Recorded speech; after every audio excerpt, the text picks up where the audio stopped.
Okay बच्चों, so this is the series for lectures of ionic equilibrium। हम लोग ionic equilibrium पढ़ रहे हैं और आयनिक इक्विलिब्रियम में आज का जो लेक्चर है this is for salt hydrolysis. Salt hydrolysis, hydrolysis का मतलब समझते ही हैं वाटर के साथ रिएक्शन। तो salt hydrolysis means reaction of salt with water. तो ये तो बेसिक इसका वर्ड मीनिंग हो गया कि what is salt hydrolysis. So this is reaction of salt with water, with water, this is called salt hydrolysis. अब ये जो सॉल्ट हाइड्रोलिसिस है इसका फिजिकल केमिस्ट्री में क्या बेसिक मतलब है, ये तो वर्ड मीनिंग हो गया। केमिस्ट्री के हिसाब से क्या मतलब है सॉल्ट हाइड्रोलिसिस का, जरा गौर करिए। जैसे थोड़ा हम डिस्क्राइब करेंगे, डिटेल में समझेंगे, क्योंकि ये बहुत इंपॉर्टेंट आर्टिकल रहता है स्कोरिंग के लिहाज से भी, और एक बार समझ में आ जाएगा तो आप बहुत आसानी से इसको सॉल्व भी कर पाते हैं। तो भाई जैसे कोई सॉल्ट एक हाइपोथेटिकल सॉल्ट मानते हैं, जैसे हमने कहा कि भाई say consider a salt, consider a salt,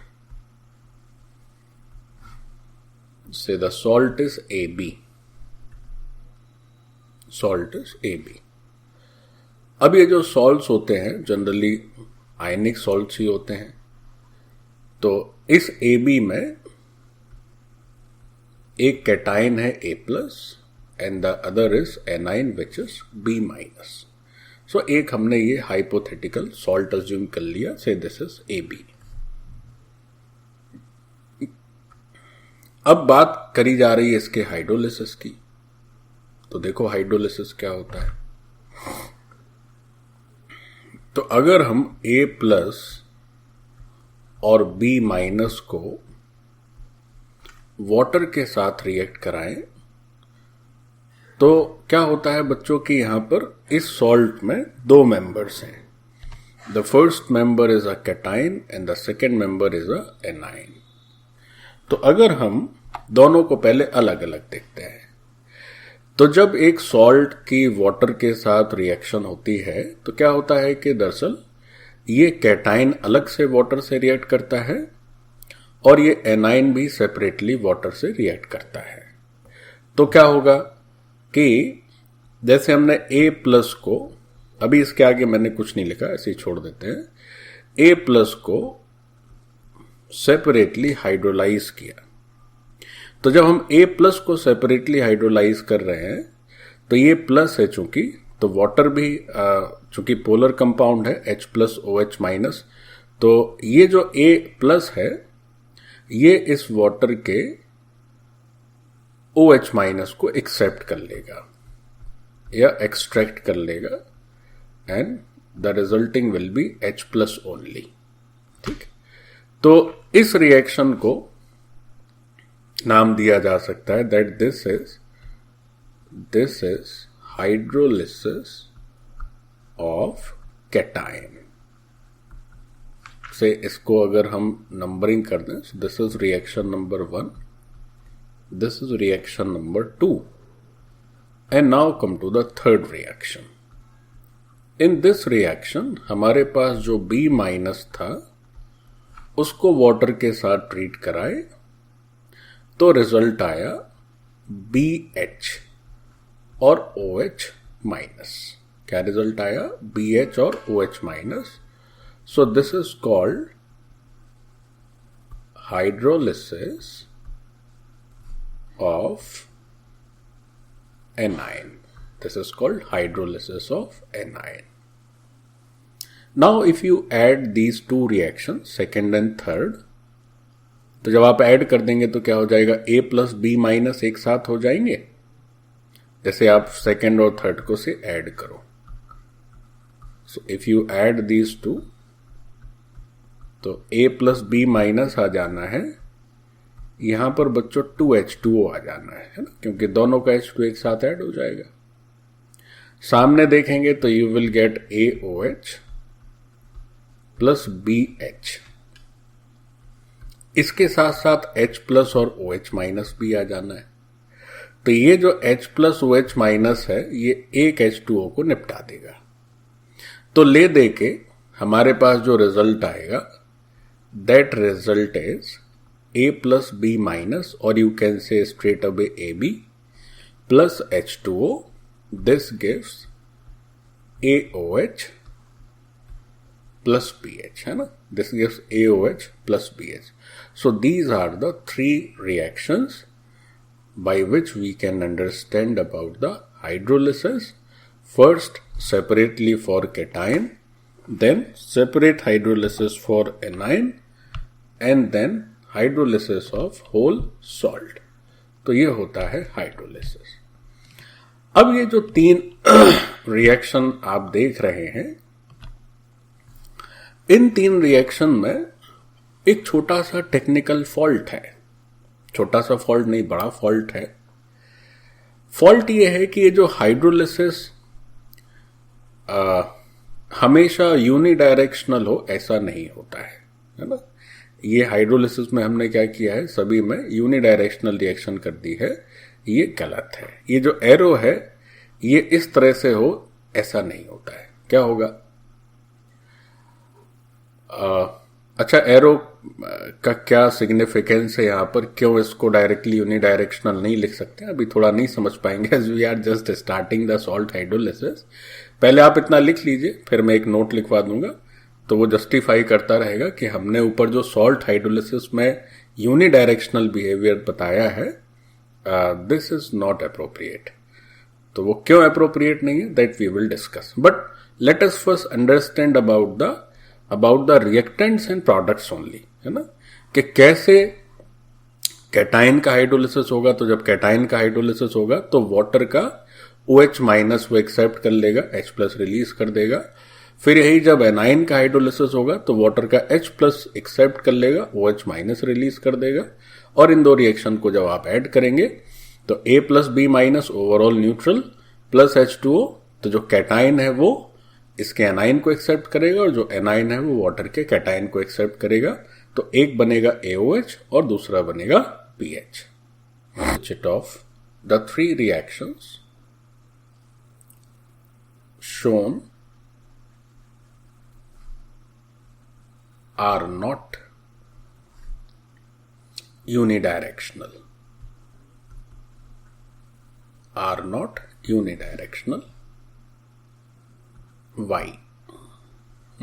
reason जस्ट अभी थोड़ी देर में समझेंगे क्या रीजन है। एक बात और समझिए, जैसे अभी हम लोगों ने A प्लस को जब हाइड्रोलाइज कराया तो हाइड्रोलिसिस का मतलब ही होता है H2O के साथ रिएक्शन। तो उस H2O को अगर हम दो हिस्सों में बांट दें, H प्लस और OH माइनस में, सो व्हाट विल हैपन। मैं अभी जानबूझ के ये रिएक्शन यूनिडायरेक्शनल लिख रहा हूं, बट ये यूनिडायरेक्शनल होती नहीं है। तो जब उसका रीजन समझ जाएंगे तो पता चल जाएगा कि अभी हम केवल रिएक्टेंट और प्रोडक्ट पर फोकस कर रहे हैं, डायरेक्शन पर फोकस नहीं कर रहे हैं। ओके, तो सामने देखे थे तो क्या बना था बच्चों, तो सामने देखे थे तो हमने देखा कि भाई AOH बना और H प्लस रिलीज हो गया। तो ये H प्लस H प्लस से अगर उड़ा दिया जाए, so this was the I think second reaction, है ना। So then this second reaction becomes A plus and it is accepting OH minus to form AOH. Similarly, if you look at the third reaction, which was B minus and H plus OH minus, so the product that is formed is BH and plus OH minus. So what will happen? These two will get cancelled and the resultant is B minus H plus. This gives us BH. Okay. फिर से लिखने की क्या जरूरत sir, बार बार एक ही चीज घिसते हैं। जरूरत है बच्चों। देखो जरा इस रिएक्शन को ध्यान से देखो, और इसको भी ध्यान से देखो। तो ये जो पहली रिएक्शन में A+ आप देख रहे हैं और OH- के साथ ट्रीटमेंट हो रहा है, तो जब इसको उल्टा देखेंगे तो ऐसा लगेगा कि ये AOH से OH- रिलीज हो गया। तो ये रिएक्शन मैंने इसलिए लिखी जिससे कि आप ये समझ पाएं कि ये जो AOH है, this is a base and this BH is an acid. तो एक बात हमें और भी ध्यान से लिखनी चाहिए या याद भी रखनी चाहिए कि कैटाइन के हाइड्रोलिसिस से मिलता है बेस, एनाइन के हाइड्रोलिसिस से मिलता है एसिड। किसी भी सॉल्ट में जो कैटाइन होगा, it's hydrolysis will give us the base, और जो एनाइन होगा इसका हाइड्रोलिसिस देगा अपने को एसिड, है ना। अच्छा, इसको भी आसानी से समझा जा सकता है क्योंकि जब बेस होगा तो वो AOH टाइप का होगा, OH- रिलीज कर देगा, तो नेचुरली एक A+ बनना ही है। और जो एसिड होगा वो BH टाइप का होगा तो H+ रिलीज कर देगा, तो B- बनना ही है। ठीक है सर। तो हमें ये जरूर याद रखना चाहिए कि हाइड्रोलिसिस ऑफ कैटायन गंभीरता से अगर समझेंगे, क्लास में ही सारा मामला दी एंड हो जाएगा।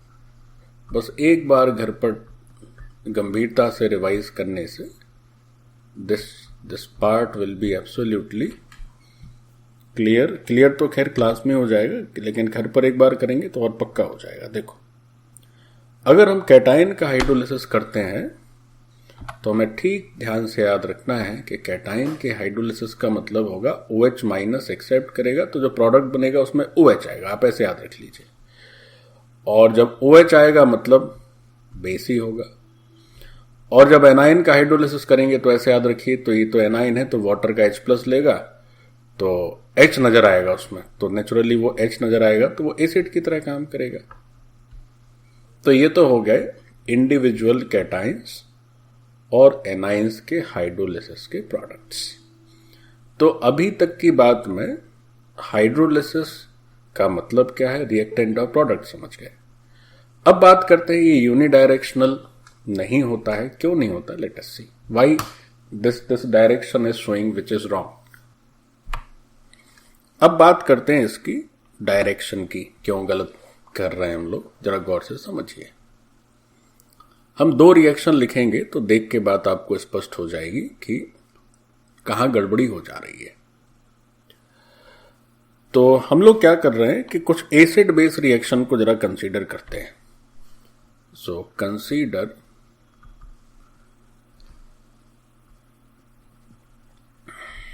some acid base reactions,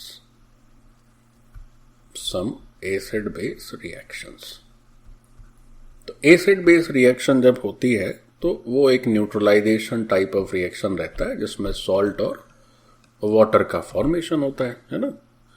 तो जरा देखते हैं भाई पहली रिएक्शन। पहली एसिड बेस रिएक्शन में क्या करते हैं कि एक बहुत मजबूत एसिड विच इज HCl और एक ले लेते हैं बहुत ही strong base. So say let the base is NaOH। So this is strong acid and this is strong base. तो स्ट्रॉन्ग बेस है, स्ट्रॉन्ग एसिड है, दोनों ही बहुत स्ट्रॉन्ग इलेक्ट्रोलाइट हैं। तो रिएक्शन जब होती है HCl और NaOH की, तो जो सॉल्ट का फॉर्मेशन होता है दैट इज NaCl और उसके साथ साथ वाटर रिलीज हो जाता है। So this is the salt of this acid base neutralisation. लेकिन ये जो रिएक्शन होती है ये स्ट्रिक्टली यूनिडायरेक्शनली रहती है। क्यों? क्योंकि ये बहुत स्ट्रॉन्ग इलेक्ट्रोलाइट है। ऐसा नहीं होगा कि एक बार NaCl बन गया वापस से ये एसिड बेस बनने लगे, ऐसा नहीं होगा। So this reaction which involves strong acid and strong base, this is a unidirectional neutralisation reaction. अच्छा, ठीक। अब जरा दूसरी रिएक्शन देखो। उस रिएक्शन में एक मेंबर हम लेते हैं, से HCl या जो एसिड लिया है वो एसिड ले लिए चलो स्ट्रॉन्ग, और अपना बेस ले लिए थोड़ा सा कमजोर, वीक, तो ये हो गया weak base, strong acid and weak base. Now what happens, अब फिर से सॉल्ट प्लस वाटर का फॉर्मेशन होगा। तो अब जो सॉल्ट बनेगा वो क्या बनेगा, this is NH4Cl plus water. Now this reaction is not a unidirectional reaction, this is a reversible reaction. Why? इसका एक मेंबर तो स्ट्रांग है लेकिन दूसरा मेंबर वीक है, तो HCl तो पलट के नहीं बनेगा लेकिन NH4OH ये जरूर बनेगा पलट के। तो एक मेंबर पलट कर बन रहा है, मतलब ये रिवर्सिबल रिएक्शन होगी। इसको भी देखेंगे कैसे पलटता है, क्या होता है। फिर से सॉल्ट प्लस वाटर हो गया। अच्छा, एक और देखते हैं, से H2S और NaOH. So now this is a weak acid and getting neutralized with a strong base. So again this will also be a reversible acid base neutralization. और जो सॉल्ट बनना है दैट इज Na2S, ये 2 कर दिए plus twice H2O. So this is a salt. Okay. Now come to the fourth reaction. Fourth reaction is अब एक काम ऐसा कर लेते हैं, इसमें दोनों ही वीक कर देते हैं। तो दोनों वीक कर दिए तो ओके, एक ऐसा सॉल्ट बनाते हैं जिसमें दोनों ही वीक हो जाए। ठीक है, तो एक काम कर लेते हैं, एक वीक एसिड ले लेते हैं CH3COOH. So this is a weak acid, और इसके साथ एक वीक बेस ले लेते हैं, तो चलो NH4OH ही ले लेते हैं ऊपर वाला। सो this is a weak base. अब इन दोनों का जब एसिड बेस न्यूट्रलाइजेशन होगा तो फिर से सॉल्ट बनेगा, and that salt is CH3COONH4. This is the salt plus water. चलिए अब समझिए जरा ध्यान से। अब जरा वापस से, अभी तक तो हम लोग क्या कर रहे थे, ये 4 तरह के कॉम्बिनेशंस हो सकते हैं एसिड बेस रिएक्शन के। एक बार दोनों स्ट्रॉन्ग, एक बार दोनों वीक, और एक बार स्ट्रॉन्ग एसिड के साथ वीक बेस, और एक बार वीक एसिड के साथ स्ट्रॉन्ग बेस। नाउ अगर इन रिएक्शंस को हम पलट के देखें, मींस रिवर्स गियर में अगर देखें, तो देन यू विल सी कि यही रिएक्शन का रिवर्स सॉल्ट हाइड्रोलिसिस है। कैसे? अगर इन दोनों के रिएक्शन से सॉल्ट और वाटर मिल रहा है, तो सॉल्ट और वाटर को रिएक्ट करेंगे तो फिर यही 2 मिलने चाहिए। ऐसे यहां भी यही 2 मिलने चाहिए और यहां भी यही 2 मिलने चाहिए। So if somebody ask you कि do you know how to relate a acid base neutralisation reaction with salt hydrolysis, you will say, of course sir, we definitely know. We definitely know that the salt hydrolysis is a reaction which is just reverse to the acid base neutralization. Salt hydrolysis कुछ नया नहीं है। Salt hydrolysis acid base neutralization का उल्टा है, बस हो गया। लेकिन कोई पूछे भाई कि क्या NaCl का हाइड्रोलिसिस हो सकता है, आप कहेंगे नो सर। NaCl का हाइड्रोलिसिस, या यूं कहें, इस तरह से क्रॉस नहीं बनाना चाहिए। कोई कहे कि ये जो रिएक्शन लिखिए, इस रिएक्शन को पलट के लिखिए, है ना। बाकी सबको तो पलटा जा सकता है, इस रिएक्शन को पलटना पॉसिबल नहीं है। यानी इस रिएक्शन का रिवर्स नॉट पॉसिबल। बाकी सब का रिवर्स पॉसिबल है। तो सब में हमने बढ़िया फ्लोरोसेंट कलर के एरो बनाए हुए हैं कि बैक गियर में देखोगे तो यही सॉल्ट का हाइड्रोलिसिस कहलाएगा, लेकिन इस सॉल्ट का हाइड्रोलिसिस नहीं हो सकता। Why? Because once a strong electrolyte gets electrolysed, ये फिर से अपना वापस फॉर्मेट दोबारा HCl वापस से नहीं बनेगा। वो तो टूट गया ना, टूट गया तो टूट गया, H+Cl- में टूट गया, वापस से HCl बनने वाला नहीं है। बिकॉज इट गेट्स इलेक्ट्रोलाइज्ड 100%, इसका आयनाइजेशन 100% होता है। तो हमेशा याद रखें, क्या याद रखना है? एक तो याद रखना है कि सॉल्ट हाइड्रोलिसिस क्या है सर, एसिड बेस न्यूट्रलाइजेशन का उल्टा। सॉल्ट की वाटर के साथ रिएक्शन ही ना सॉल्ट हाइड्रोलिसिस है, तो यही तो एसिड बेस न्यूट्रलाइजेशन का उल्टा है। एक बात। दूसरी बात, सर कैसे सॉल्ट का हाइड्रोलिसिस पॉसिबल है? सॉल्ट हाइड्रोलिसिस की क्या बेसिक रिक्वायरमेंट है? You will say the requirement is, कोई भी सॉल्ट होगा तो उसमें एक रहता है कैटाइन, दूसरा रहता है एनाइन।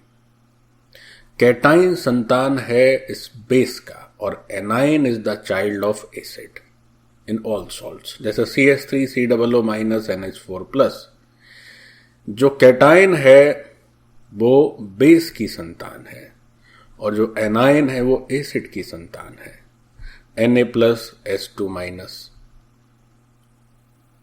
कैटाइन बेस से आता है, एनाइन एसिड से आता है। NH4+Cl- कैटाइन बेस से आता है, एनाइन एसिड से आता है। कैटाइन बेस से आता है, एनाइन एसिड से आता है। ठीक, याद रखेंगे।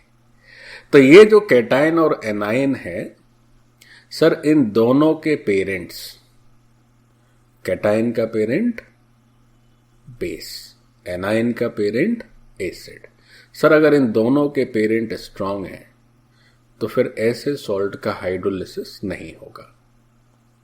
तो सॉल्ट हाइड्रोलिसिस होने के लिए सॉल्ट के जो दो आयन्स होते हैं, दोनों आयन में कम से कम एक आयन का पेरेंट वीक होना चाहिए, तभी सर सॉल्ट का हाइड्रोलिसिस पॉसिबल है।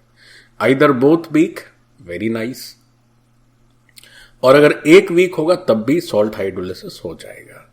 लेकिन दोनों के पेरेंट्स अगर मजबूत हैं तो सॉल्ट हाइड्रोलिसिस नहीं होगा। बस ये बेसिक बात। तो सॉल्ट हाइड्रोलिसिस में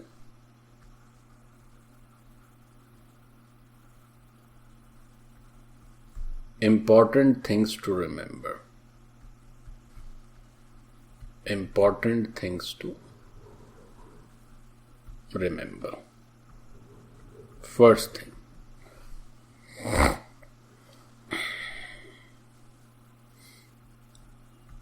parent of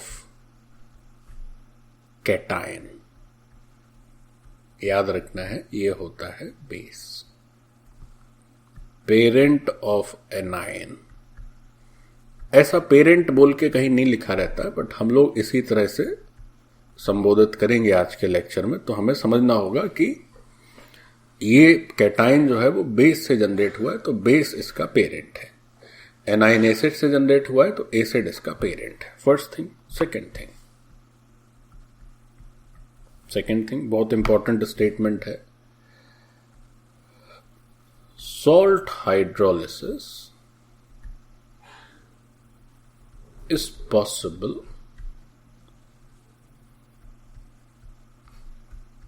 if and only if at least one ion belongs to weak parent। Salt hydrolysis केवल और केवल कब हो सकता है? जब कम से कम एक आयन वीक पेरेंट को बिलोंग करता हो। कम से कम एक आयन वीक पेरेंट को बिलोंग करता हो।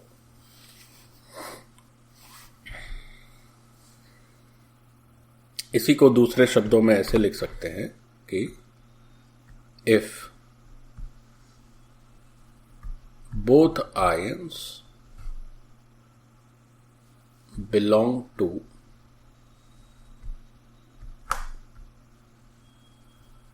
strong acid, जो एनाइन होगा वो स्ट्रॉन्ग एसिड से आया और जो कैटाइन है वो स्ट्रॉन्ग बेस से आया, देन नो हाइड्रोलिसिस।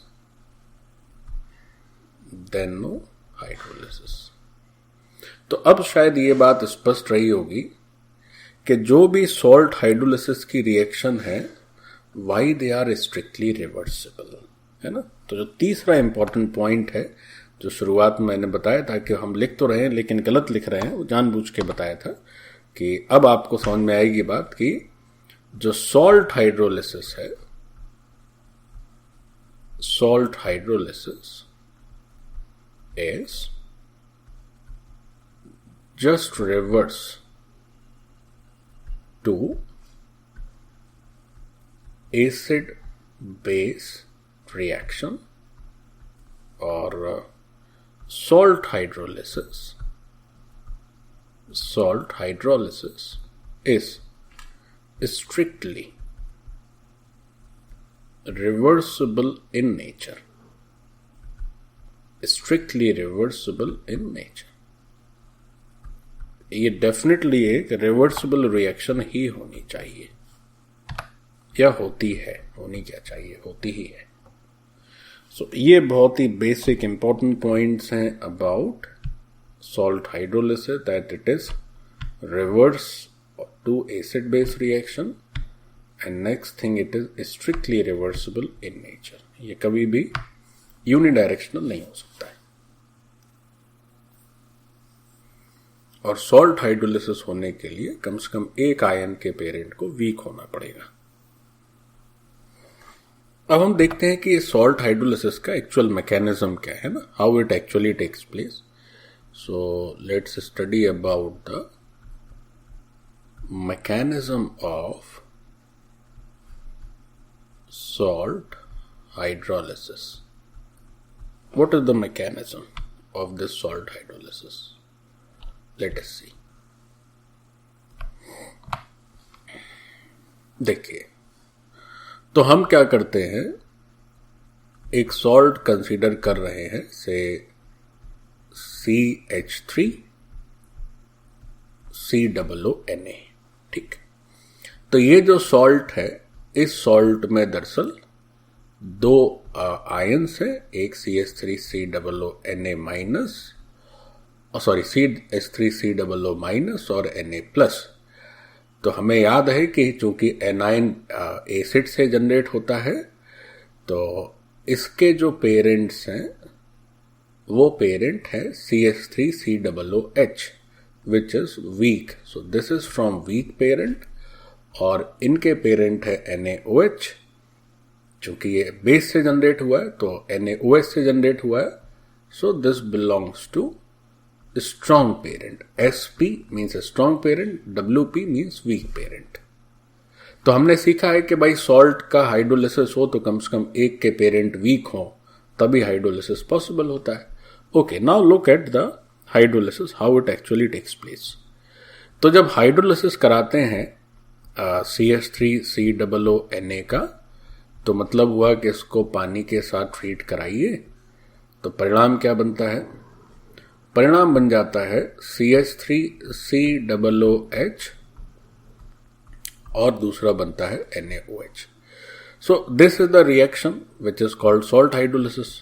अब इसको भी अगर हम बाइफरकेट करें, तो बच्चों जैसे अभी हमने देखा था कि सॉल्ट हाइड्रोलिसिस में कैटाइन एनाइन अलग अलग हाइड्रोलाइज होते हैं, वो भी जो है पूरी तरह से सच नहीं है, उसमें भी एक बात झूठ है. देखो क्या झूठ है.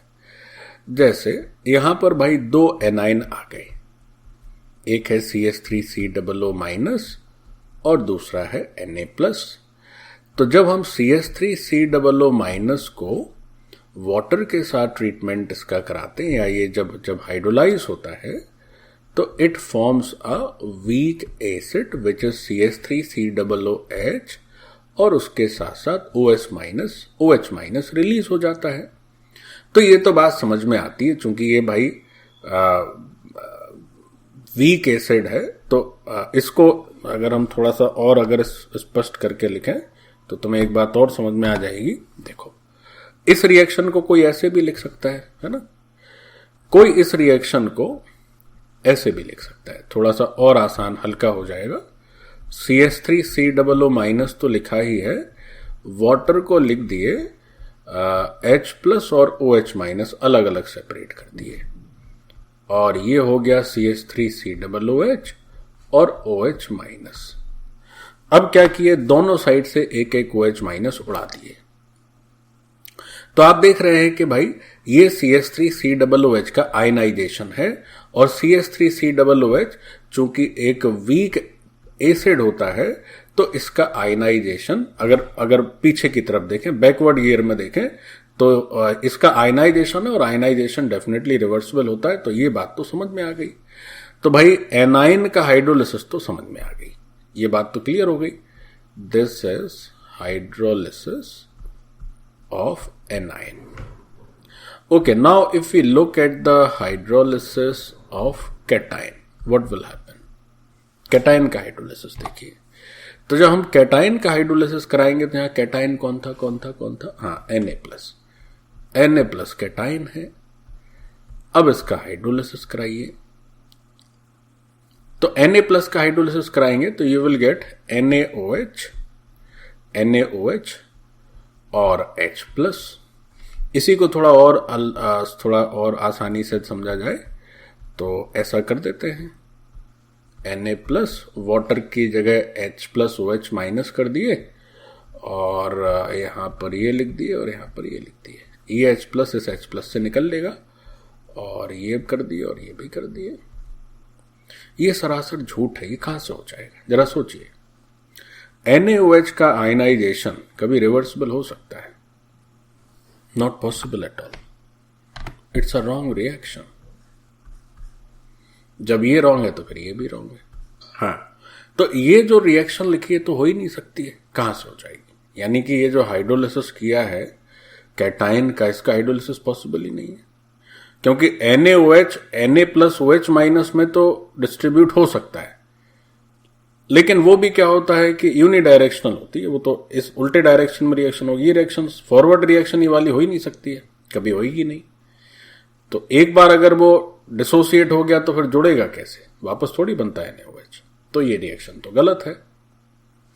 लेकिन फिर एक और समस्या है कि ठीक है सर, यानी कि इस कैटाइन का हाइड्रोलिसिस पॉसिबल ही नहीं है, कैटाइन का हाइड्रोलिसिस यहां पर पॉसिबल ही नहीं है, इसका हाइड्रोलिसिस होता ही नहीं है। तब सवाल है सर ठीक बताया आप, हाइड्रोलिसिस होता ही नहीं है, तो फिर ये NaOH बन कहां से रहा है जब इसका हाइड्रोलिसिस ही नहीं हो रहा है? तो देखो समझो, जो वीक पेरेंट की संतान है, चाहे वो कैटाइन हो चाहे एनाइन हो, वो तो मेहनत करता है, वो तो हाइड्रोलिसिस करता है। लेकिन जो स्ट्रॉन्ग पेरेंट की संतान है वो हाइड्रोलिसिस नहीं करता है, मक्कारी छांटता है। अब हाइड्रोलिसिस नहीं करेगा, ये कुछ नहीं करेगा, बिल्कुल मेहनत नहीं करेगा, तो क्या होगा फिर? ये बेचारा मेहनत करके हाइड्रोलिसिस किया और इसके हाइड्रोलिसिस के चलते OH माइनस रिलीज हुआ। वो OH माइनस इस Na प्लस के साथ मिलके, या ये Na प्लस उस OH माइनस के साथ मिलके NaOH बनाता है, खुद से कुछ प्रोड्यूस नहीं करता है, ये वाटर से रिएक्ट ही नहीं करता है। इसे बोलते हैं स्पेक्टेटर आयन। स्पेक्टेटर का मतलब होता है दर्शक। ये देखता है, हाँ भाई देखो CH3COO माइनस कितनी बेचारा मेहनत कर रहा है, वाटर से रिएक्ट कर रहा है, और एक हम पड़े हुए हैं, हम बस मजा ले रहे हैं देख के, हमें हाइड्रोलिसिस हमें कोई इंटरेस्ट नहीं है। CH3COO माइनस तुम करो हाइड्रोलिसिस, निकालो तेरा OH माइनस, जब तुम्हारा निकल आए तो हमको दे देना, हम एक्सेप्ट करके NaOH बना देंगे हम, लेकिन पानी से रिएक्ट नहीं करेंगे, जान लो। क्यों? हमारे पेरेंट तो भी मजबूत हैं, उन्हें हमें काम करने की क्या जरूरत है?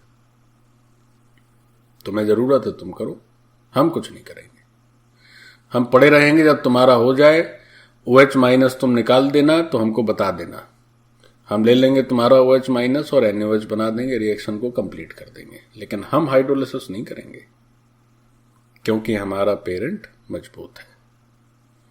This is overall system of the salt hydrolysis. हाँ, अगर ऐसा हो दोनों ही पेरेंट वीक हो, दोनों आयंस के पेरेंट वीक हो, then both will participate in the hydrolysis.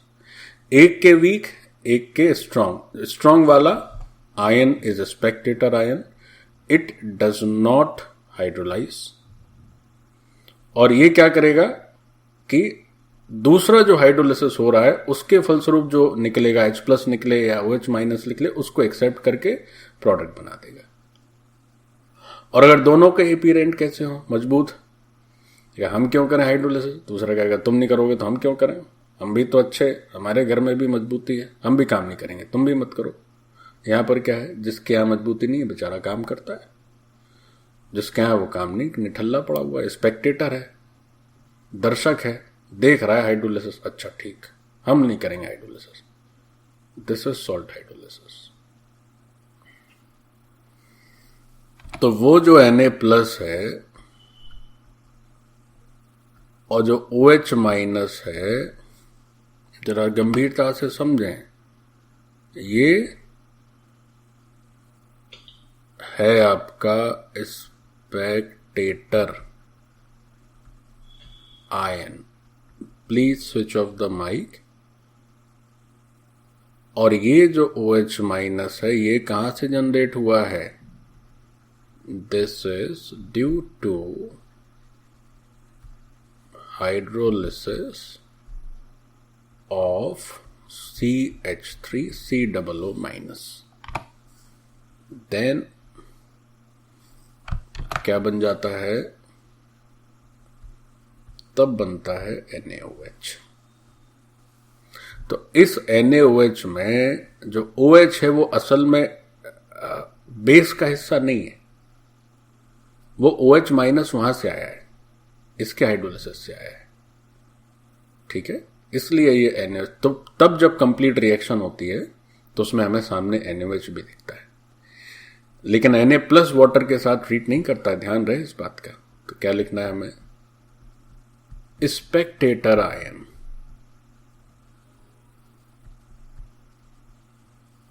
Spectator ion.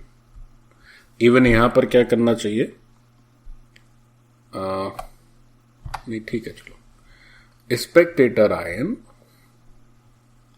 Spectator ion मतलब ऐसा ion which is from strong parent,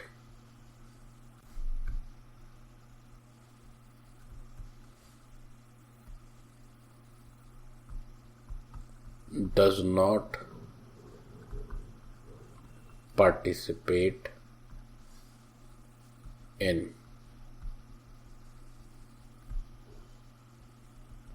hydrolysis reaction, does not participate in hydrolysis reaction।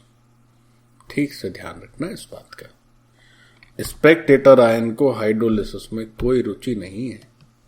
क्यों करें हम हाइड्रोलिसिस, जब हमारे पिताजी इतने तगड़े हैं, क्या जरूरत हमें पढ़ने की। ये भले हाइड्रोलिसिस ना करें, लेकिन जिनके पिताजी माताजी मजबूत हैं, पढ़ना उनको भी है ना। चलो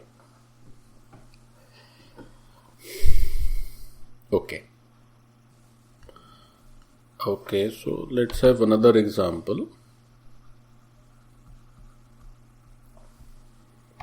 उसमें हम लोग जो सॉल्ट लेने वाले हैं उसके दोनों ही मेंबर्स वीक पेरेंट से है, CH3COO माइनस और NH4 प्लस, है ना। इनके पेरेंट भी वीक हैं और इनके पेरेंट भी वीक हैं। Okay, so let's do. तो जब हम इस सॉल्ट को हाइड्रोलाइज करते हैं तो एक रिवर्सिबल हाइड्रोलिसिस होता है, and this hydrolysis product is CH3COOH plus NH4OH। This is your weak acid and this is your weak base। गौर करें, अगर हम इनके आयंस को सेपरेटली स्टडी करें with respect to the hydrolysis, what happens, यहां पर ये हो गया एनाइन। इसका बच्चों चूंकि ये वीक एसिड से है, वीक पेरेंट से है, तो मेहनत करता है तो वाटर के साथ रिएक्ट कर लेता है, तो CH3COOH बनाता है और OH माइनस बनाता है। अच्छा, अब ये जो NH4 प्लस है, चूंकि ये भी वीक पेरेंट से है, it also works very hard and it forms NH4OH plus OH minus. अब यहां दोनों ही सॉल्ट में मौजूद दोनों ही आयंस का हाइड्रोलिसिस होता है, and if you add these two reactions, first plus second, what will happen? You will get the third reaction. So if you add these two, you are going to have CH3COO minus NH4 plus. इसके बाद 2H2O आ जाना है सामने बच्चों। Oh sorry, अच्छा ये H plus है, इसको जरा ठीक कर लें बच्चों, थोड़ा सा प्रिंटिंग मिस्टेक हो जाती है, यहाँ पर H प्लस है। Now you add these two reactions, so ये तो सॉल्ट हो गया तैयार। इस साइड 2 मॉलिक्यूल वाटर के हो गए, और सामने आप देखते हैं तो आपको मिलता है CH3COOH प्लस NH4OH, और इसके साथ साथ H प्लस और OH minus. So 1 H2O will be cancelled, और हमारे पास यही थर्ड रिएक्शन आ जाती जो कि सबसे ऊपर लिखी हुई है। तो चूंकि यहां पर दोनों ही आयंस के पेरेंट वीक हैं, तो दोनों का ही हाइड्रोलिसिस होगा, है ना। वहां पर क्या हो रहा था कि वीक वाले का तो हाइड्रोलिसिस हो रहा था, बट स्ट्रॉन्ग का हाइड्रोलिसिस नहीं हो रहा था। So both are getting hydrolyse separately. तो हमेशा ध्यान रखें कि हाइड्रोलिसिस केवल एक सॉल्ट का हो या उसके किसी आयन का हो, it has to be strictly reversible, it can not be unidirectional, please remember. और केवल उसी आयन का हाइड्रोलिसिस होगा जो वीक पेरेंट को बिलोंग करता हो। It may be weak base और may be weak acid, as in this case both are having weak parent, both will participate in hydrolysis, both will work hard. Here आपसे पूछे कि इन दोनों में बताइए कौन सा स्पेक्टेटर आयन है, आप कहोगे कोई स्पेक्टेटर नहीं है, नो स्पेक्टेटर। स्पेक्टेटर कौन है? जिसके पेरेंट स्ट्रांग है। यहां कोई स्पेक्टेटर आयन नहीं है, यहां कोई स्पेक्टेटर आयन नहीं है। अब जैसे वैसे तो हम समझ ही गए, फिर भी स्पेक्टेटर आयन को अगर कोई पूछे इसकी डेफिनेशन क्या है, what do you mean by spectator ion in salt hydrolysis, तो क्या जवाब देंगे? हम जवाब देंगे it is that ion of salt, या थोड़ा सा ग्रामेटिकल मिस्टेक हो जाएगा, it is that ion which belong to either a strong acid or a strong base। ये स्ट्रॉन्ग एसिड या स्ट्रॉन्ग बेस को जो बिलोंग करता है, this is called spectator ion, पहली बात। दूसरी बात, it does not participate in hydrolysis reaction. ये हाइड्रोलिसिस में पार्टिसिपेशन इसका निल रहता है। So this is called spectator ion. Complete.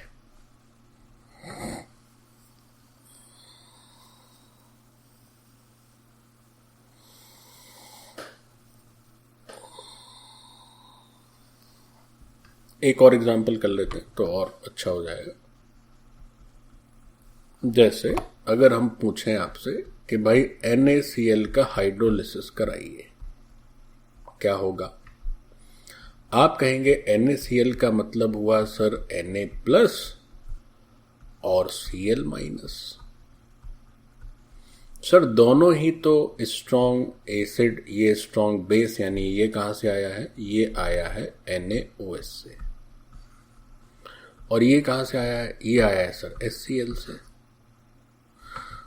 तो क्या इसको रिएक्ट करा के क्या NaOH और HCl जैसा कुछ बन सकता है इविल से? Sir no sir. Why? Sir दोनों ही स्पेक्टेटर आयन है, कोई काम ही नहीं करना चाहता है, क्या करें, क्या करें बताइए सर, कोई काम ही नहीं करना चाहता है। ये बोथ स्पेक्टेटर है, बस देख रहे हैं। अब अगर इनका सहयोगी थोड़ा कमेरा होता, काम करने वाला होता, तो इन्हें भी कुछ मिल जाता। दोनों ही के दोनों चौपट हैं तो पूरी कथा ही चौपट हो गई। कम से कम एक भी काम करे तो कुछ रिएक्शन तो आगे बढ़े, लेकिन यहाँ कुछ नहीं होना है, कोई रिएक्शन ही नहीं होना है, नो रिएक्शन, नो हाइड्रोलिसिस, हो गया। दोनों ही स्पेक्टेटर है, दोनों जो है from strong parent, both from strong parent. This is all about the hydrolysis. PH हमारा पीछा नहीं छोड़ता है, पीएच जो है आयनिक में पीछा नहीं छोड़ता है। फिर एक पीएच आ जाएगा, देखो। अब हम क्या करते हैं कि pH calculation of salt solution, pH calculation of salt solution, देखें जरा क्या मतलब है। अब बहुत सारे तरह के पीएच हम कैलकुलेट करते आए हैं पीछे के लेक्चर्स में। पीएच से रिलेटेड कोई भी दिक्कत हो तो आप पीछे के लेक्चर करेंगे तो समझ जाएंगे। आज एक नए तरह का पीएच। कैसा पीएच? ये जो अभी हम लोग सॉल्ट पढ़ के आए, 4 तरह के, दोनों के पेरेंट वीक, दोनों के पेरेंट स्ट्रांग, या किसी एक के वीक, एक के स्ट्रांग, तो ऐसे 4 सॉल्ट पढ़े, अभी शुरू से पढ़ रहे हैं लेक्चर में। तब चारों तरह के सॉल्ट के सॉल्यूशन का पीएच कैसे कैलकुलेट करें, ये सीखने वाले हैं। तो क्या करेंगे, होता क्या है बच्चों, क्वेश्चन कैसे आएगा? क्वेश्चन ऐसे आएगा, क्या आएगा? गिवन कंसंट्रेशन ऑफ, कोई सॉल्ट दे देंगे, उसका एक एक्वस सॉल्यूशन दे दिया, इस सी, ठीक। अच्छा, अब और देखो क्या क्या हो सकता है। कंसंट्रेशन दे देंगे सॉल्ट के सॉल्यूशन का, सी है। फिर पूछेंगे कि बताइए इस सॉल्ट के सॉल्यूशन का पीएच क्या है ना? Find pH of this solution. Now let's begin how to do this. इसका आंसर हम लोग लिखें तो उसके लिए क्या करते हैं कि चूंकि 4 तरह के आंसर पॉसिबल हैं, अलग अलग 4 तरह के एसिड हैं, so let's draw a table. और उस टेबल में क्या करेंगे बच्चों, हम लोग 3 हिस्से कर देंगे, 3 पोर्शंस। पहला और तीसरा कॉलम थोड़ा सा बड़े साइज का बनाएंगे और बीच वाला कॉलम थोड़ा सा पतला सा छोटा बनाएंगे। और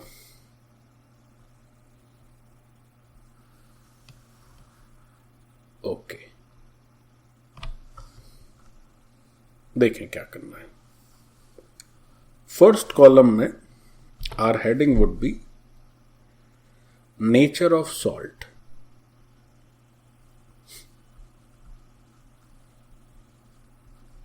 Nature of salt. Second column में होगा nature of solution. और थर्ड कॉलम में होगा pH. क्या होगा pH? चलिए स्टार्ट करते हैं। So let's begin with the first अगर अपना ऐसा सॉल्ट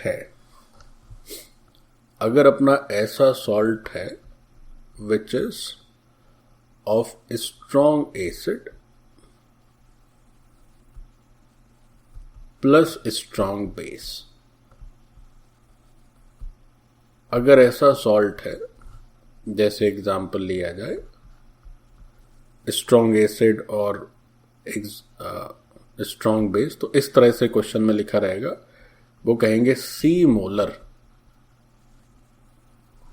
NaCl एक्वस सॉल्यूशन। ये सॉल्यूशन को इस तरह से लिखेंगे, कहेंगे बताओ भैया इसका pH क्या होगा। अब समझिए, अगर हमारा सॉल्ट एक स्ट्रॉन्ग एसिड और स्ट्रॉन्ग बेस से मिलकर आया है तो ये सॉल्ट एक न्यूट्रल सॉल्ट होगा, या ये सॉल्यूशन एक न्यूट्रल सॉल्यूशन होगा, क्योंकि उसमें एसिड बेस को पूरी तरह से खत्म कर देगा, मार देगा। So now what is the nature of the solution? You will say that this solution is perfectly neutral और it is neither acidic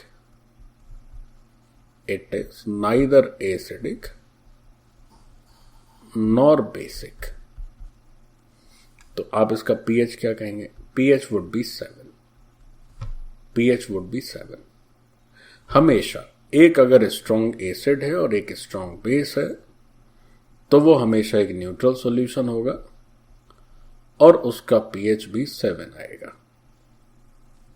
तो पहले तरह के सॉल्ट में pH कैलकुलेशन ओरल है 7, no calculation required,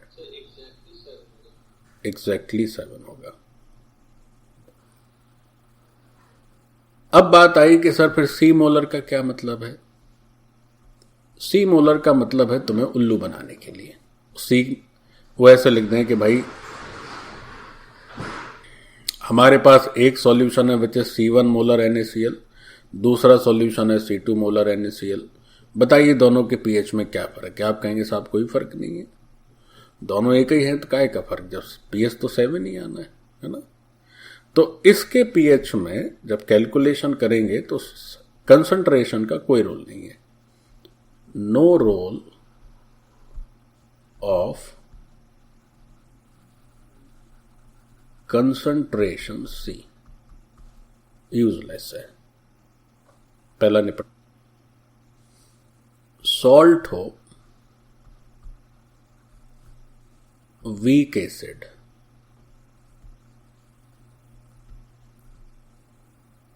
plus strong base,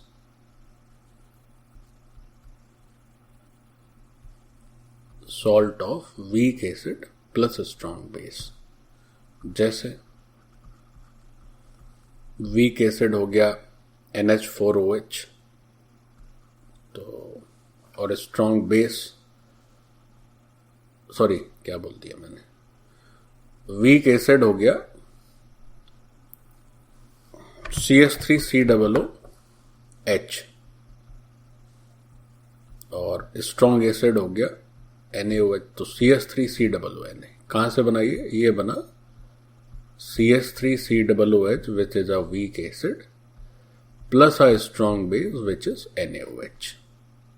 सबसे पहले तो नेचर ऑफ सॉल्यूशन देखें। अब देखें जरा, अगर दोनों ही टक्कर के एसिड बेस होते, यानी कि एक H प्लस के सामने एक OH माइनस आता तो परफेक्ट न्यूट्रलाइजेशन हो जाता है। इसे पीछे देखें।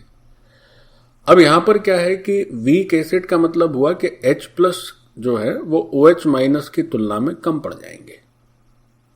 जैसे हमने कहा कि एक इक्विवेलेंट एसिड लिए, एक इक्विवेलेंट बेस लिए, तो एसिड मान लीजिए, अगर बस एग्जांपल के लिए बता रहे हैं, अगर मान लीजिए 10 H प्लस फाइनली रिलीज होंगे तो हो सकता है बेस जो है वो 20 OH माइनस रिलीज कर दे या 50 OH माइनस रिलीज कर दे। जस्ट टू अंडरस्टैंड, मीन्स जो number of H plus ions हैं वो थोड़े से शॉर्ट पड़ जाएंगे in comparison to OH minus ion, क्योंकि ये तो 100% एक इक्विवेलेंट है तो उसका 100% न्यूट्रलाइजेशन, सॉरी 100% आयनाइजेशन होगा, और जो एसिड है उसका 100% आयनाइजेशन नहीं हो पाएगा।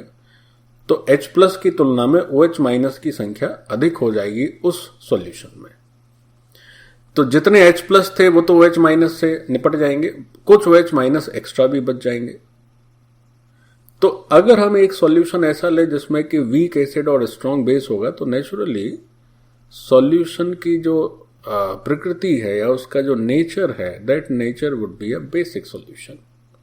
स्ट्रॉन्ग जो होगा उसी के हिसाब से सॉल्यूशन भी बिहेव करेगा। जैसे इसका सॉल्यूशन कोई कहे कि इसका एक्वा सॉल्यूशन क्या होगा, तो यू विल से कि सर नेचुरली ये चूंकि ये मजबूत बेस है तो इसका एक्वा सॉल्यूशन बेसिक आने वाला है। नाउ सबसे पहले बात ये ध्यान रखें कि अगर एक सॉल्यूशन बेसिक है तो पीएच जो है वो डेफिनेटली 7 से बड़ा होगा। पहली बात, 7 तो नहीं हो सकता है, 7 तो तभी होगा जब परफेक्टली न्यूट्रलाइजेशन होगा। एक H प्लस एक OH माइनस को ढूंढ ढूंढ के निपटा दे, ना H प्लस बचे ना OH माइनस बचे। स्ट्रॉन्ग बेस है तो OH माइनस रह जाएगा, H प्लस कम पड़ जाएंगे, इसलिए पीएच 7 से बड़ा, solution basic. Now what is the method of calculation of pH? तो हमसे कहेंगे कि भाई इसका एक्वा सॉल्यूशन है and that aqua solution is C molar या C मोल पर लीटर। इसका बताइए क्या होगा पीएच? तो इसका फॉर्मूला, पीएच का क्या फॉर्मूला? फॉर्मूला हो जाता है half pKw plus pKa plus log C। Half pKw plus pKa plus log C। अब कोई पूछे सर C तो पता है, ठीक है, pKw भी सर आप हमें बता ही चुके हैं, वो तो 14 होता है, हम जानते ही हैं। अब सर ये कहां से लाएंगे, ये तो नहीं जानते। देखें, ये अंडरस्टूड है।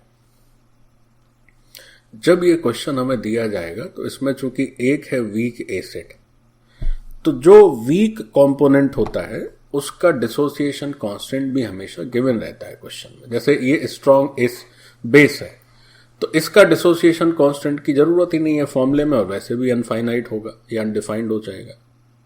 तो जब इसके C मोलर कंसंट्रेशन की जानकारी रहेगी तो उसी के साथ साथ वो लिख देंगे वहां पर कि CH3COOH का Ka इतना है। तो इस क्वेश्चन में जब आप पीएच का चूंकि फॉर्मूला आपको अप्लाई करना है तो यहां पर डेफिनेटली Ka जो होगा that would be given in question. और फिर क्या करेंगे हम, pKa को लिख देंगे minus log K, and then we will get the value of pK, then we will use in this formula to get the pH of solution of this salt. So this is the second pH. पहला pH तो simple ही था, neutral, ये दूसरा हो गया। तीसरा करते हैं, थर्ड। अब तीसरे में इसका उल्टा कैसे कैसे पहले इसको क्या करते हैं, थोड़ा सा पार्टिसिपेट अलग अलग कर देते हैं तो मिक्स नहीं होगा। ओके, नाउ थर्ड में बात हुई कि सॉल्ट है किसका, अब बोला गया कि weak base plus strong acid, जैसे C molar strong acid weak base, C molar NH4Cl aqueous solution. NH4Cl मतलब क्या हुआ बच्चों, NH4OH और HCl से मिलके बना होगा। तो ये हो गया वीक बेस और ये हो गया स्ट्रॉन्ग एसिड। अब क्या होगा, सॉल्यूशन का नेचर क्या होगा, जो स्ट्रांग होता है उसी के हिसाब से सॉल्यूशन अपना नेचर देता है। बेस का मतलब क्या हुआ कि बेस कम पड़ जाएगा ताकत में, स्ट्रांग मजबूत है, सॉरी एसिड मजबूत है, so the overall nature of the solution is acidic. Now what is the pH, definitely pH is going to be less than 7। Now what is the formula of pH, अब समझिए ध्यान से। यहां पर जो week है वो बेस है बच्चों, और जो वीक होगा उसी का डिसोसिएशन कांस्टेंट गिवन रहेगा, स्ट्रॉन्ग का तो नहीं गिवन रहेगा। तो इस क्वेश्चन में इसके साथ साथ के बी गिवन होगा, या पी के बी डायरेक्ट भी दे सकते हैं, के बी ही जनरली गिवन होता है। जो वीक होगा मेंबर उसी का डिसोसिएशन कांस्टेंट गिवन रहेगा। दूसरी चीज, जैसे ये फॉर्मूला है सेम फॉर्मूला नीचे वाला भी, बस एक फर्क है। क्या फर्क है? चूंकि हम इस फॉर्मूले में यूज कर रहे हैं के का, तो फॉर्मूला लिख रहे हैं पीएच को। यहां यूज करेंगे पी के बी, तो फॉर्मूला लिखेंगे पीओएच के टर्म्स में। Now what is the formula? Half P K W plus P K B plus log C. Half P K W plus P K B plus log C. So this is the formula for the POH, not pH. तो ध्यान रखें, pH का formula direct तब use करेंगे जब अंदर pKa लिखें, यानी कब? जब हमारा एक मेंबर वीक एसिड हो। वीक बेस जब है तो POH का फॉर्मूला लिखेंगे। अब जब POH कैलकुलेशन हो ही गया है तो pH बहुत इजी है। 14 में से we will subtract this POH to get the pH। हो गया।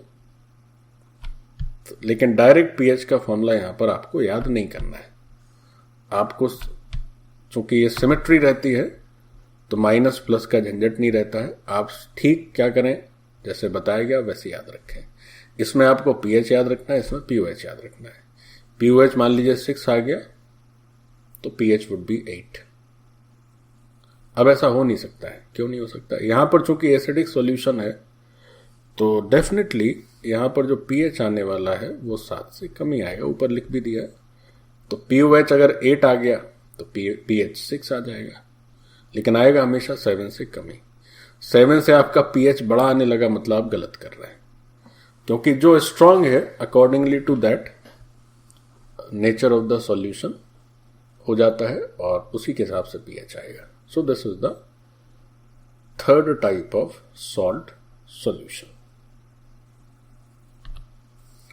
Now come to the fourth type. And the fourth type is salt of weak acid. दोनों ही मेंबर्स वीक हैं। एग्जाम्पल लिखा गया C molar CH3 COONH4 aqueous solution. So this CH3 COONH4, इसके जो दो मतलब जो एसिड होगा इसका, that is CH3 COOH and the base is NH4OH। तो इसके दोनों ही मेंबर्स बच्चों वीक हैं, वीक एसिड और वीक बेस। अब नेचुरली जब इस तरह से क्वेश्चन देंगे तो उसके साथ साथ वो हमें इस एसिड का के देने वाले हैं और इस बेस का के भी देने वाले हैं, क्योंकि जो भी मेंबर वीक होता है उसका डिसोसिएशन कांस्टेंट हमें मालूम रहता है। अब जरा देखो इसका नेचर ऑफ द सॉल्यूशन क्या होगा। चूंकि यहां दोनों ही मेंबर वीक हैं तो नेचर ऑफ सॉल्यूशन इस बात पर निर्भर करेगा कि कौन कितना वीक है। वीकनेस के भी, जैसे हम लोगों ने जब स्ट्रॉन्ग लिखा था तब तो सीधा 7 ही लिख दिया, बट वहां भी क्या होगा कि थ्योरेटिकली 7 ठीक है लिखना, बट वहां भी हो सकता है कि कोई थोड़ा ज्यादा ही स्ट्रांग हो, एक मेंबर ज्यादा ही स्ट्रांग हो, दूसरा थोड़ा कम स्ट्रांग हो, तो 7 से ऊपर नीचे आ जाए। फिर भी थ्योरेटिकल पर्पस के लिए हम लोग 7 लिखते हैं वहां पर। अब जैसे ये वीक है, अब वीक में मान लीजिए एसिड ज्यादा वीक हो गया, बेस भी वीक है लेकिन मान लीजिए उतना वीक नहीं है, तो फिर nature of the solution basic भी हो सकता है। अब कोई कहे कि सर दोनों की वीकनेस एकदम बराबर है, एकदम बराबर वीक है, तो न्यूट्रल भी हो सकता है। कोई कहे कि सर एसिड जो है वो वीक है लेकिन थोड़ा सा फिर भी मजबूत है, ये तो बहुत ही गया गुजरा है, तो एकदम निकृष्ट बेस, फिर एसिडिक हो जाएगा। तो अब किसकी कितनी वीकनेस है वो कैसे पता चलेगा? वो पता चलेगा बच्चों के और के बी से। अगर हम कहें कि के बड़ा है के बी से, अगर कहा जाए के ए बड़ा है के बी से, तो क्या मतलब हुआ कि ये ज्यादा बेहतर डिसोसिएट हो रहा है एसिड, तभी तो इसका आयनाइजेशन कांस्टेंट ज्यादा है। तो अगर के बी से बड़ा है तो कहेंगे कि एसिड जो है रिलेटिवली स्ट्रॉन्गर है। एसिड जो है वो है तो वीक, लेकिन सामने वाले के रिलेटिवली स्ट्रॉन्गर है। और कोई कह दे कि के बी से छोटा है, तो फिर आप कहेंगे बेस स्ट्रॉन्गर है। दोनों बराबर हैं तो कह देंगे कि बोथ जो है सेम स्ट्रेंथ के हैं। अब देखो ध्यान से समझो, जब हम बात करते हैं दोनों के स्ट्रांग होने की, जब हम बात करते हैं this is strong acid strong base, जो कि फर्स्ट केस में किए थे, तो हम लोग दावा ठोक के बोलते हैं कि भाई ये तो न्यूट्रल ही है। क्यों ऐसा बोलते हैं? इसलिए बोलते हैं कि अगर एक स्ट्रांग एसिड है और दूसरा स्ट्रांग बेस है, तो दोनों का ही के जो है ना बच्चों वो इन्फिनिटी लिखा जाता है। अब किसका इन्फिनिटी बड़ा किसका इन्फिनिटी छोटा ये तो कहना मुश्किल है ना। फिर वो देखना पड़ेगा, मैथमेटिकली उसको नहीं देख सकते, वो फिर लैब में देखने समझने की चीजें हैं। लेकिन मैथमेटिकली H2SO4 का के देखें या HCl का के देखें या NaOH का के देखें, सबका के इन्फिनिटी होता है। इसलिए वहां पर ये चेक करना मुश्किल है कि ओवरऑल सॉल्यूशन क्या होगा। 100% न्यूट्रल नहीं होगा, बट फिर भी हम लोग अपने काम भर के लिए न्यूट्रली 7 लिख के चलते हैं। देख जैसे यहां पर है, यहां तो क्या होगा बच्चों कि आपको एसिड बेस गिवन रहेंगे ना, उसके के भी तो गिवन रहेंगे ना। ये तो फाइनाइट वैल्यूज होती हैं, ये जो वैल्यूज होती हैं दीज आर फाइनाइट वैल्यू, तो उसको तो तुरंत देख के बता दोगे। जैसे ये लिखा 10⁻⁻5, ये लिखा 10⁻⁴, तो कह दो कि ठीक है वीक है, लेकिन फिर भी बेस थोड़ा मजबूत है, क्योंकि 10⁻⁻4 और ये 10⁻⁻5, तो नेचर बेसिक होगा। लेकिन स्ट्रॉन्ग एसिड और स्ट्रॉन्ग बेस की तो कंपेयर जब हम बात करते हैं तो के चूंकि इन्फिनिटी रहता है, इसलिए उसमें तुलना नहीं हो पाती है बच्चों। तो ये रीजन है क्यों हम वहां पर हमेशा 7 ही लिखते हैं। लेकिन जब दोनों वीक होते हैं तो nature of solution may be acidic. When it will be acidic? When Ka is greater than Kb. Then it may be basic. When it is basic? जब बेस रिलेटिवली तगड़ा होगा। It may be a neutral nature also. When? जब दोनों ही चौपट होंगे। वैसे तो हैं सब चौपट ही, फिर भी कौन कितना कम चौपट है इस पे भी निर्भर हो रहा है। अब बात आती है पीएच की। तो जब ऐसी स्थिति होगी तो इस स्थिति में पीएच की वैल्यू 7 से नेचुरली कम हो जानी है। इस परिस्थिति में पीएच 7 से बड़ा हो जाना है, और यहां जो पीएच है वो एग्जैक्टली 7 हो जाना है। Now what is the value of pH? Again we have a very simple formula for pH, and the formula is half pKw plus pKa minus pKb। इस फॉर्मूले को यूज करके भी हम ये जो बात ऊपर लिखे हैं इसको आप आसानी से प्रूफ कर सकते हैं। Let me tell you how we can prove all the above 3 circumstances using this formula of the pH. देखें तो बच्चों, अगर हम प्रूफ करना चाहें ऊपर की बातें आसानी से हो जाएंगी। pKw तो बच्चों 14 ही हो जाता है ना। देखें जरा इसको। This analysis is just for the satisfaction that हाँ these things are correct. How? ये जो पीएच है ये पीएच हो जा रहा है, अगर आप इसकी वैल्यू 14 ले लेते हैं, हम एज्यूम कर रहे हैं कि ये 14 का मतलब सब कुछ 25 डिग्री सेल्सियस पर है, and than half pKa minus, मैं एक ही केस प्रूव करके दिखा देता हूं, बाद बाकी सब वैसे ही है। ये तो समझ ही आ रहा होगा कि अगर के भी सेम है तो निपट ही जाएगा, तो 7 ही बचेगा, तो न्यूट्रल ही हो जाना है। तो न्यूट्रल कब होगा? जब के भी सेम है। एक जरा करके देखते हैं। जैसे अगर बोला गया कि के ए ग्रेटर देन के बी,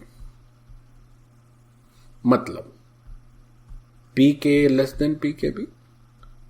भाई पी के जब पी के बी करते हैं तो माइनस लॉग के बी करते हैं, तो जितना ज्यादा के होगा उतना ही छोटा पी के होगा, जितना ज्यादा के बी होगा उतना ही छोटा पी के बी होगा।